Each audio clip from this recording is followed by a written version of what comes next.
We have a large 80-foot oak tree in our backyard. On certain years, this tree blankets our yard with hundreds or maybe with thousands of acorns. And I've often been amazed at the incredible potential that every one of those little seeds has. God has made it so that all the information and ingredients necessary for producing a giant oak tree are wrapped up all nice and neat in this tiny little shell. And when this small acorn is buried in the ground in the right environment that can nurture and sustain its growth, it turns into something impressive. As I look back over the last 17 years that I've been a follower of Jesus, I'm always fascinated at how God brings about impressive kingdom work through small seeds that He plants in the hearts and lives of His people. Every great kingdom work that we see God doing through someone's life started as a small seed, an idea, a desire, a dream. And then God implanted that seed in one of His people and providentially fostered an environment in that person's life capable of nurturing the growth needed to turn that small seed into a big kingdom reality. There isn't much in this world that gets me more fired up than hearing and seeing how God has turned a God-given dream into a world-impacting reality. That's why I'm so encouraged that you've joined us for today's show. We're going to be speaking with a man who is watching a God-given dream become a reality in his life. You're watching One Day Closer, where we're learning together how to use our one day closer to eternity to bring hope and purpose to many. Let's go meet our guest.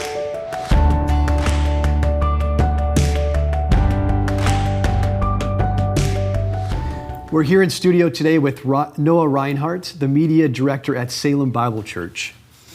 Noah, it's great having you on the show. It's been great getting to know you at our church and just watching God use you with the media stuff and in other ways. And now to hear about the barber truck today. So thanks so much for being on the show. Absolutely, no problem. And Noah, let's just start. Tell us a little bit about yourself and your family. Yeah, so I am the media director at Salem Bible Church. Went to college, got a degree in cinema, television, and media production. So pretty heavy into the camera stuff and doing stuff like that. Yeah, I grew up in a Christian family. I have one brother, mom and a dad. And from a super young age, my dad has always instilled in us that it's really important to learn how to do as much as possible. So like, we figured out how to renovate our own house and grew up renovating our house. Oh, wow. We can fix cars, we can do all these things, and just having that like core value of being able to figure things out and then to turn it on its head and use that to help other people. Yeah. So really raised in an environment where like any skill that you had could be used to aid somebody else. And I feel like that really set me up, and that's a really great, I don't know, like I value that as my testimony, because it's almost a lens that I go through life looking at like, oh, I can do that. Like, how can I help somebody that can't do that? And it's not from a like self-righteous perspective. It's not like, oh, I think I'm so good at things. It's more like, you know, if God gave me the skill and I can figure it out, I'll use the avenues like YouTube or whatever I can do to learn something. Why not use it for His good rather than just, you know, using it for my own betterment, something like that. Yeah, I love that. I love that. That's a great skill, I think, and it makes me want to do that with my boys too. And just, it can be easy in our culture, I think, to, because we don't always have to fix everything. We can throw stuff away. We can, you know, but to actually think like, man, how can I do this? Or we can hire somebody or whatever. But those skills are great. And then not just to know it, but to use it to help other people. Absolutely. That's awesome. Tell us a little bit about your faith journey in your life. So my faith journey, like I said, I was raised in a Christian household. I know there was a point like around 9th or 10th grade where my faith became really real to me. And that was right around the time my dad got a new job, and one of the requirements for the job was actually that you needed to have your kids sent to a Christian school, which is how I got plugged into Salem Christian School, which is the offshoot of Salem Bible Church. And so I started attending there, and just my faith became real to me, and I took it as my own, not just, you know, riding on your parents' coattails or whatever. And started to get involved with like as much stuff as possible in there. So just I got involved with praise team, with student council, with like missions trips and ministries and stuff like that. So, I mean, just my faith journey has been getting plugged into like as many things as possible. And I mean, that's pretty much it. Like just surrounding myself with opportunities to help people essentially is where that sits. Yeah. I love that. In our time, just talking in preparation for the show, and even before then, you just watching. I love seeing your heart, to serve. It's evident, and it's awesome. So that's great. And then moving into this opportunity God's given you now to develop a barber truck. Can you give us like just a 30-second summary of what that is, and then we'll dive deeper? Sure. Yeah, so the barber truck, the idea came from a need where we saw homeless people really struggling to get settled in a professional environment or get ahead in life. Yeah. I don't really like that phrase, but you know what I mean. Yes. Because they struggle with their appearance and just not being clean cut. And being clean cut is the easiest way to make a really great impression on somebody just at first, even if it's for a job at McDonald's. Yeah. You just have to be clean with anything with anything that involves people or food or anything like that. So that's the summary, 30-second summary. Awesome. Well, good. We're going to take a quick break, and then we'll come back and dive more into that. Stick with us. We're going to come back and learn how we can help others gain the ability to follow their dreams and see God-sized dreams become a reality.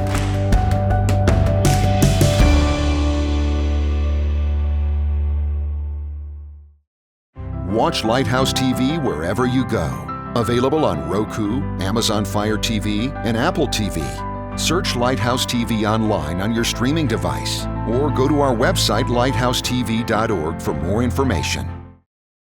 Welcome back to One Day Closer. We're here with Noah Reinhart talking about how to make our God-given dreams a world-impacting reality. So Noah, you were just sharing a little bit of your background, your history, the passion God's given you to serve, and we're just kind of touch a little bit on the barber truck, this idea. So I want to take a step back now and just talk about how, I love how God kind of brings together and intertwines passions, past experiences, and people to bring about these dreams into a reality. And that's what he did in your life. So let's start with, you have impressive hair. So let's start with the passion God gave you for stylish hair when you were younger. Sure. Yeah. I mean, as long as I can remember realizing that I had hair to do, I've been into it and like watch YouTube videos on how to style hair and products. And I don't know what it is. Like, it's just something interesting, and like, it's something we all have and we can do something with, at least to a point, you know. But it's just like we were talking earlier, like we have a creative God that designs things and it's unique to each person. Yes. And why not use it and make something neat out of it? And and like not in a self-righteous way or like a showy way, but just because it's there and because you can, and if you have an artistic brain that's God has gifted you with, why not be creative with it? And so, just as long as I can remember, I've always like been into hair. I don't know at what point I was like, I could start cutting hair, because I feel like that's a really hard thing to just jump into. Yes. But I don't know. That's a tough one to think back and like wonder when that trend started in your life. But I do. I love the idea of God is a creative God, and when he talks about in 1 Timothy 6 about those who are wealthy with earthly things, right? That like you said, share it, enjoy it, and thank God for it. Those are kind of three things he lays out. And you've been blessed with hair. So you can share it, enjoy it, thank God for it. And let's talk about the sharing component, right? Because you have the passion of, you like stylish hair, but then really underlying the passion of serving others. And God brought those together through be able to help one of your friends. So tell us about that. So I had a friend in my class who came from a pretty underprivileged home. And his parents were pretty old. Like he was very young compared to his siblings. And he had mentioned to me one day, he's like, man, I don't know where you get your hair cut, or like, I like your hair. And do you think you could try cutting mine like that? Because I can't afford a haircut and my parents, I guess, don't want to pay for it. Yeah. And I'm like, well, that's a scary thing to just jump into, and I don't even have a razor or anything, or a pair of clippers, or even scissors. Like, I have safety scissors. So I'm like, I guess we can try. So we went to a friend's house, and I guess they had like beard trimming clippers. Sure. And I tried my best, And I watched a YouTube video and like followed along. I swear it took like 3 hours, like just trying to get it right. That sounds painful. Yeah, and then he went into school the next day, and people were like, "Man, like you're a different person. Like that's a pretty good haircut." And I'm thinking, really? Like I didn't think it was that great. But then I just saw like, you know what? I could develop this skill or like use my passion for hair to help other people. I mean, that's like where that seed was planted. And it's really interesting how it relates directly to what the ministry is, almost like just in that, you know, where the seed was planted there. And that was 7 years before you even thought about the barber truck? I would say so, yeah. I think that was 9th grade in high school. Yeah. So it was a while ago. Yeah, Something like that. Yeah, wow. And I just love, so your dad instilling you the desire to learn things and use them to help others. You know, just general passions he gave you for stylish hair and great hair. And then past experiences, the opportunity to serve a friend. And then another past experience. So God used a wild road trip with one of your pastors. Yes. Right, to really bring all of this to culmination. So tell me about that. So at that point, I think it was the 3rd one the church had done. It was like a college trip. So people that have just graduated high school would load in a camper with our youth pastor at the time. Now he's the family pastor, but at the youth pastor is a crazier title, you know? And we had no idea where we were going. And we just loaded into a camper for a whole week and a weekend. And we ended up going all the way to Maine and back and stopping at these points along the way where he had set up churches or like ministries where we could all get out of the camper and serve with for the day and then get back in and keep driving. So we stopped in Hartford, Connecticut. It was like around the halfway point. And we served with an open air evangelism church that was on City Hall steps. And in Hartford, Connecticut, there is a pretty large homeless population, and a lot of them are really close to that like city square, like in the middle where those steps are. And I remember we did communion with them and realizing, you know, like they're people too. Like, and whether you realize it or not, you almost have a stigma in your brain a little bit where it's like, they're kind of dirty and I don't and you said you were dipping wafers in the same so we cup, did communion right? with them, and like just I don't like sharing a cup like with my brother. Like it's just not, I'm a and so we're dipping the communion wafers like fingers deep in it, like with all these homeless people, and then I just realized we are all on the same level. Like there is nothing different between you and me other than where we live. And so then at that point is when I realized like that epiphany of maybe we need to be doing something about this because this is a shame. And it's not like I didn't know homelessness existed. I mean, it's everywhere. But once you get on that level and you get that close and rub shoulders with them, that's a life-changing experience. And so the pastor of that street church invited us to come hand out donations to homeless people. And one of the guys came through and he was like picking up a toothbrush and picking up some soap. And he's like, "You got anything to cut hair?" And like a razor or something. And Justin like elbowed me, our youth pastor, that's his name. And he was like, "Oh, I should have brought your stuff." And I'm thinking, man, cutting homeless people, I could do that. And so all day we were like tossing around ideas of how to do this. And later that night, every night on this road trip, we'd work through a devotional book. And we were sitting down for our devotions, and I just remember us talking about like, how can we cut homeless people's hair? And I was like, what if we just bought a truck? Like, what if we went and renovated a truck and put a sink in it so we could wash their hair and cut it and just drove around trying to help these people's lives? And that's where it started, there. That's where it started. And then you, so we didn't talk about this yet, but you also were working as a mechanic. Yes. And so you come back home and you're driving with, I think you're working with Tim Melker. Yep. Okay. And so you're going to pick up some parts at the junkyard. And tell me what happened there then. So you're telling him the idea. So the junkyard we were going to has really specific weird European car parts. So we're like driving an hour and a half. Like, and we always had these deep conversations in car rides. And we were just kind of mulling over this idea of this barber truck. And he was like, why don't you just start a GoFundMe? And like, we'll just get a truck and renovate it. And so I started a GoFundMe on the drive up to this junkyard. We're in the junkyard for a couple hours. And I think I shared it on Facebook, like just generic. I didn't give nearly enough information. To be completely honest, give me money. I didn't have information. It was literally like, I want to do this with the truck. And put the GoFundMe out on Facebook. By the time I got in the car, there was already $1,500 in the GoFundMe. And I'm thinking like, I guess I actually have to do this now. People give me money. Yeah, so that's how it all started. Super humble beginning. And you'll kind of see it as a trend just, as we dive into the barber truck a little bit more, like coming into it really young. Like I think I was 18 or 19 at that time. I had no clue what anything took, and we're just constantly learning. Yes. And just the idea that this whole thing got started with a GoFundMe page shared on my personal Facebook that's just crazy to me. It's amazing. Totally God. I mean, it is.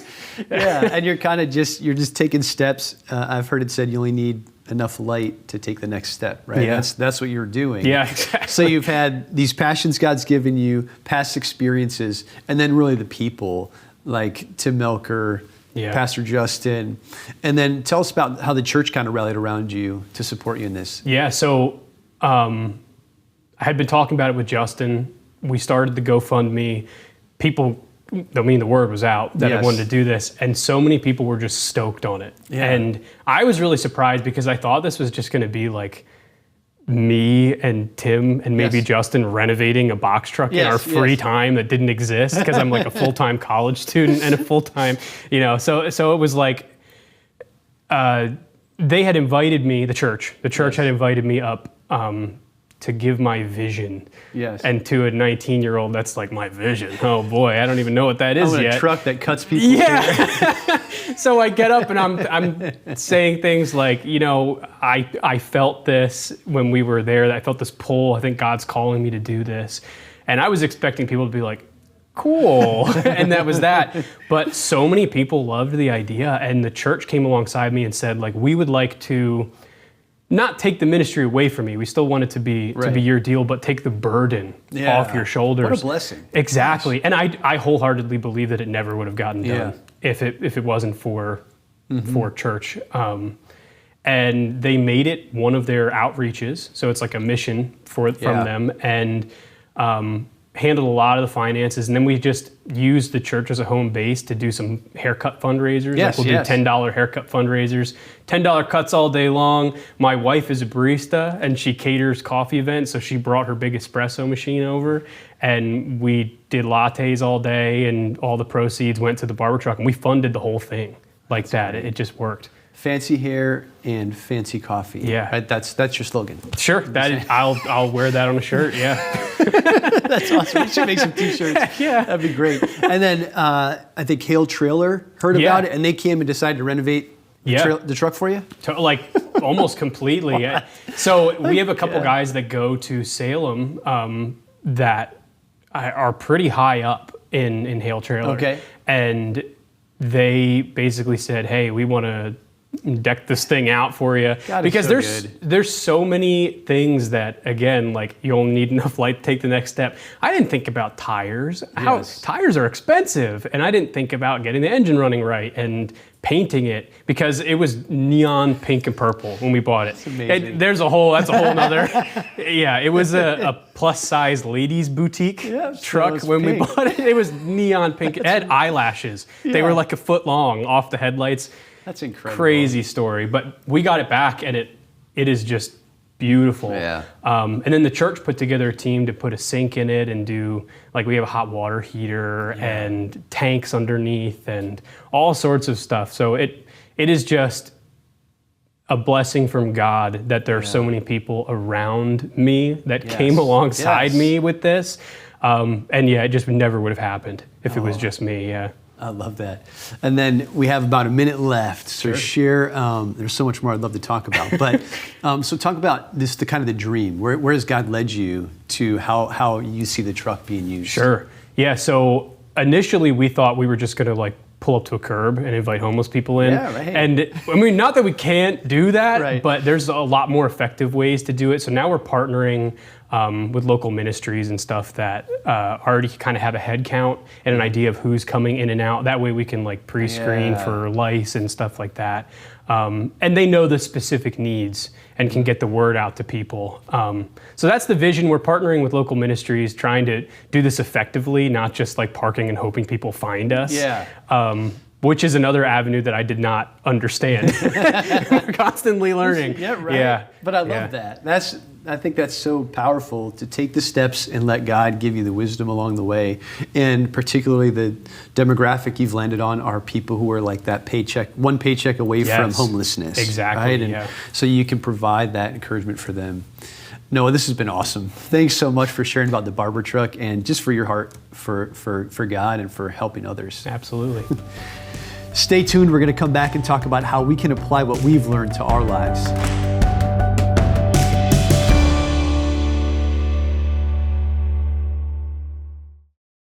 Watch Lighthouse TV wherever you go. Available on Roku, Amazon Fire TV, and Apple TV.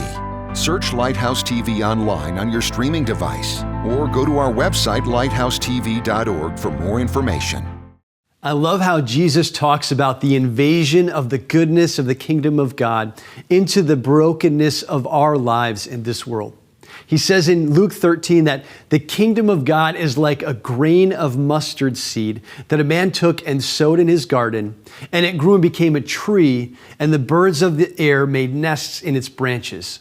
Jesus is emphasizing that his kingdom work in our lives and in this world often starts small, but produces big, surprising, supernatural results as God works in and through us. I've heard it said that we live in a microwave kind of society, but we have a crock pot kind of God. God often starts small and works slowly over time to masterfully bring together the different flavors, the different contours, the passions, past experiences, and people in our lives to create a kingdom banquet through us that allows those around us to feast on the goodness of God. What kingdom seeds, kingdom desires, or kingdom dreams has God planted in your heart?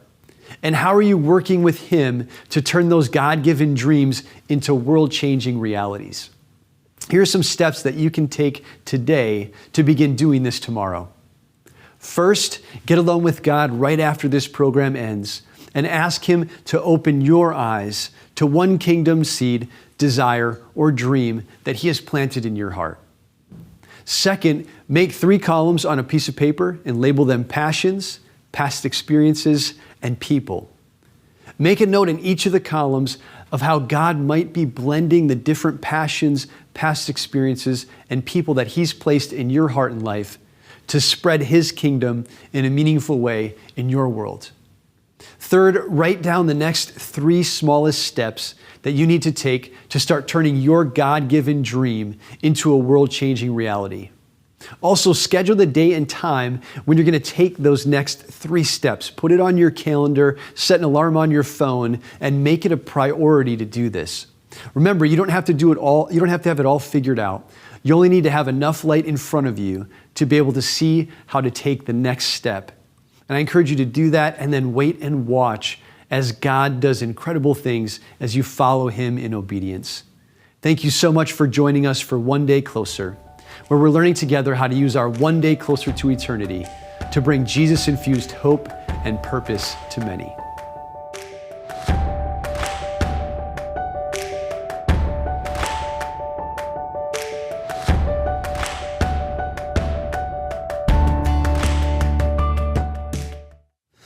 You look like you've been in front of the camera before. A couple times. Probably more than I have, I'm guessing. Yeah, that job I had.